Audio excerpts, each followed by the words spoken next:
ಬಂದೇವಣ್ಣ. ಯಾಕಣ್ಣ ಅದೇಕೋ ಒಂದೇ ತರವಾಗಿ ಗಡಬಡಿಸಿ ಮಾತನಾಡುತ್ತೀರಲ್ಲ, ಯಾಕೆ?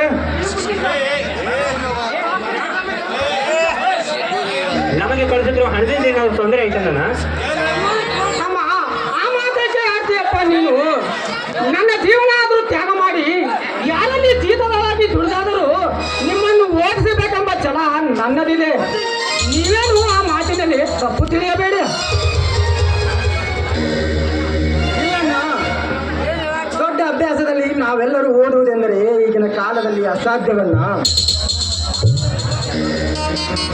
ನಾವೆಲ್ಲರೂ ಸೇರಿ ನಿನ್ನ ಜೀವಕ್ಕೆ ತೊಂದರೆ ಮಾಡಿದರೆ ನಾವು ಮಾಡಿದ ಸಾಧನೆಯಾದ್ರೂ ಏನನ್ನ. ಅದಕ್ಕಾಗಿ ತಮ್ಮಂದಿರಷ್ಟೇ ಓದ್ಲಿ, ನಾನು ನಿನ್ನ ಜೊತೆ ಕೂಡಿ ಕೆಲಸ ಮಾಡಿ ಇವರನ್ನೇ ಚೆನ್ನಾಗಿ ಓದಿಸೋಣ.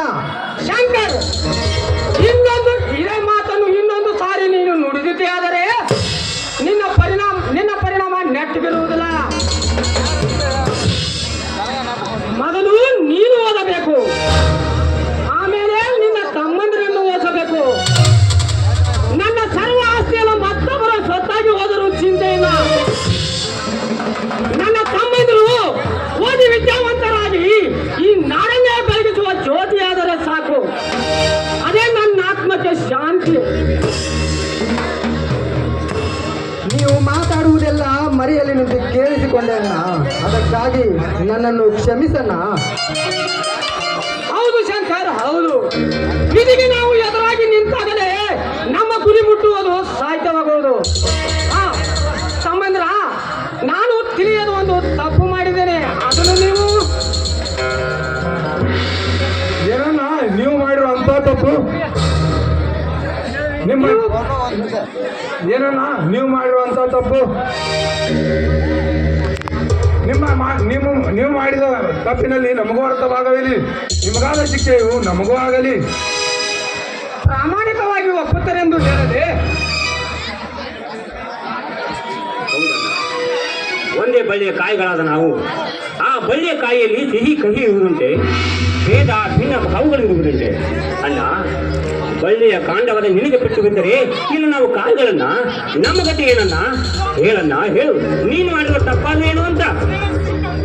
ತಮ್ಮಂದಿರ, ಒಂದೇ ಮಾತಿನಲ್ಲಿ ಹೇಳುವುದಾದರೆ ನಿಮ್ಮ ಖರ್ಚಿನ ಹಣಕ್ಕಾಗಿ ಊರೆಲ್ಲ ಹರಿದಾಡಿದೆ, ಹಣ ದೊರೆಯಲಿಲ್ಲ.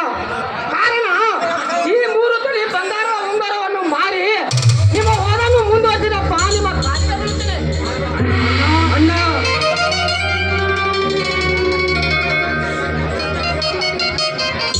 ಅಣ್ಣ ಅಣ್ಣ ಎಂತ ಘೋರವಾದ ಶಿಕ್ಷೆಗೆ ಗುರಿ ಮಾಡಿದೆಯೋ ನಮ್ಮನ್ನು. ದೇವರಂತಿರುವ ನೀವು ನಮ್ಮ ಕಾಲಿಗೆ ಬೀಳುವುದೇ? ಅಯ್ಯೋ ವಿಧಿಯೇ, ಈ ರೀತಿ ಪರೀಕ್ಷಿಸುತ್ತಿರುವೆಯಾ ನಮ್ಮನ್ನು?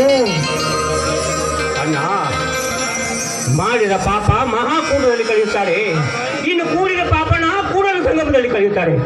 ಅಣ್ಣ ಅಣ್ಣ, ನಿನ್ನಿಂದ ಕಾಲಿರಿಸಿಕೊಂಡ್ರೆ ನಮ್ಮ ಪಾಪನ ನಾವೆಲ್ಲಿ ಕಳೆಯೋಣ? ನಾವೆಲ್ಲಿ ಕಳೆಯೋಣ? ಎಲೆ ವಿಧಿಯೇ, ನಮ್ಮಣ್ಣನಿಗೆ ಈ ರೀತಿ ತಾವು ದುಡುವುದಕ್ಕಿಂತ ನಮ್ಮನ್ನೇ ಬಳಿ ತೆಗೆದುಕೊಳ್ಳಬಾರ್ದಾಗುತ್ತೆ.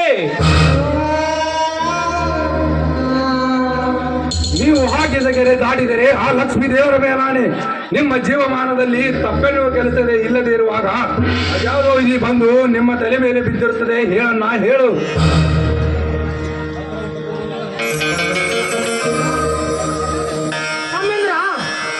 ನೀವೆಲ್ಲರೂ ನನ್ನ ಮಾತನ್ನು ತೆಗೆದು ಹಾಕಿದರೆ ನಾನೇ ನನ್ನ ಲಕ್ಷ್ಮೀ ತಾಯಿಯ ಮೇಲಾನೆ. ಮೊದಲು ತೆಗೆದುಕೊಳ್ಳಿರಿ, ಇದು ನಿಮ್ಮ ಹಿರಿಯರ ಆಜ್ಞೆ.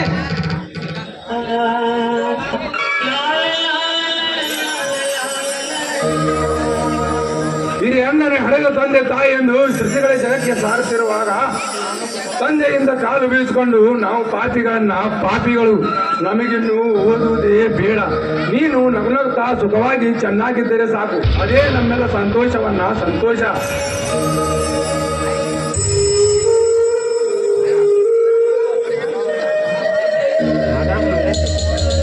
ಆಯ್ತಣ್ಣ, ಅಣ್ಣನ ಮನಸ್ಸು ನೋಯಿಸುವ ದ್ರೋಹಿಗಳು ನಾವೆಂತೂ ಆಗುವುದಿಲ್ಲ. ನಮ್ಮನ್ನು ಆಶೀರ್ವಾದದಲ್ಲಿ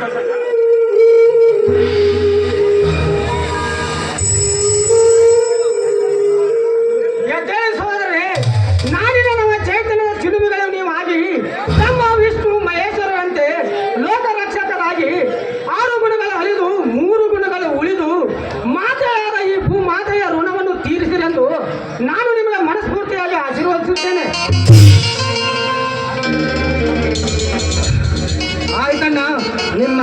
ಆಶೀರ್ವಾದವೇ ನಮಗೆ ಶ್ರೀರಕ್ಷೆ ಇದ್ದ ಹಾಗೆ. ನಮ್ಮನ್ನ ನಗುತ್ತಾ ನಗುತ್ತಾ ಕಳಿಸಿಕೊಡೋಣ.